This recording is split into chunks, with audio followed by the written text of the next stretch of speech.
ಮಾಗಡಿ ತಾಲೂಕು ಕುದೂರು ಸಮೀಪದ ದಾಸಪ್ಪನಪಾಳ್ಯ ಗ್ರಾಮದ ರಮೇಶ್ ಎನ್ನುವವರ ಮನೆಯಲ್ಲಿ ಬುಧವಾರ ರಾತ್ರಿ ಸಾಕಿದ್ದ ನಾಯೊಂದನ್ನು ಚಿರತೆ ಹೊತ್ತೊಯ್ದಿರುವ ಘಟನೆ ಸಂಭವಿಸಿದೆ.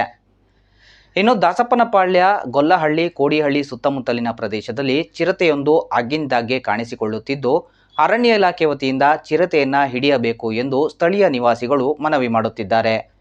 ಇನ್ನು ದಾಸಪ್ಪನಪಾಳ್ಯದ ರಮೇಶ್ ಎನ್ನುವವರ ಮನೆಯಲ್ಲಿ ಬುಧವಾರ ರಾತ್ರಿ ಸಾಕಿದ್ದ ನಾಯಿಯನ್ನು ಚಿರತೆ ಹೊತ್ತೊಯ್ದಿರುವ ಘಟನೆ ಸಿಸಿ ಕ್ಯಾಮೆರಾದಲ್ಲಿ ಸೆರೆಯಾಗಿದೆ.